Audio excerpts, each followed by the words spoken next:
14 février 2018, nous sommes aux confins de l'Isère et de la Savoie, c'est l'hiver. Il fait froid et les massifs et routes de montagne sont enneigés. Maëlys a disparu depuis 5 mois et demi et c'est le jour où l'affaire bascule, le jour où Nordal Lelandais passe aux aveux. Ce soir, ils savent que leur fille est morte. Un peu avant 8 h ce matin-là, l'unique suspect dans cette affaire est extrait de sa prison de Saint-Quentin-Fallavier pour aller au palais de justice de Grenoble. Nordal Lelandais a rendez-vous avec les juges d'instruction en charge de l'affaire. C'est lui-même qui demande à être reçu juste après que son avocat lui révèle l'existence d'une preuve accablante contre lui. Quelques jours plus tôt, un rapport d'expertise scientifique est versé au dossier.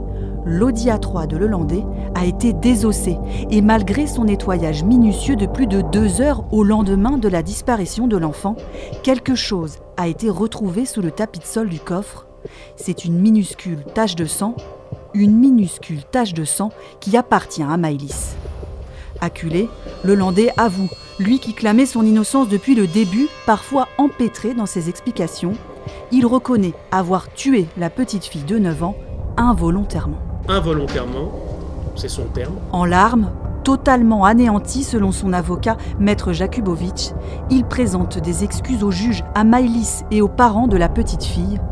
Il refuse de s'exprimer sur les circonstances exactes de sa mort, mais mène les enquêteurs sur le trajet de cette nuit funèbre du 26 au 27 août 2017.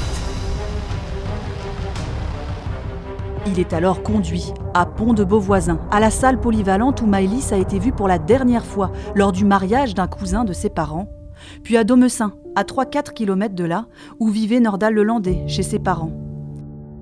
Il indique y avoir déposé le corps de Maëlys avant de retourner au mariage puis repartir.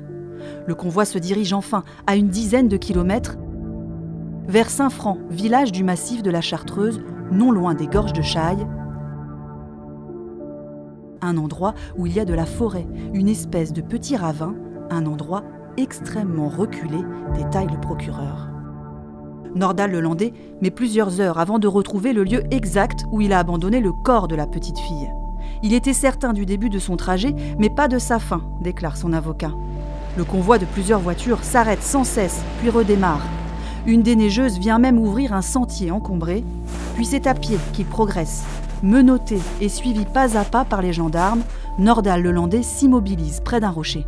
« Je pense que c'est là », aurait-il dit, avant de s'effondrer à nouveau. Son avocat s'interroge. Pleurait-il sur son sort ou sur celui de sa victime ? C'est la fin de l'après-midi et la nuit commence à tomber.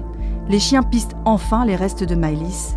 Un crâne d'enfant et un os long sont retrouvés. Ça a été une journée dense, une journée éprouvante et émouvante pour tout le monde. Peu avant 23 h, la mère de Maëlys poste un message sur Facebook. Il aura fallu attendre 5 mois et demi pour que ce monstre parle enfin. Toi, l'assassin de ma fille, Maëlys va te hanter nuit et jour.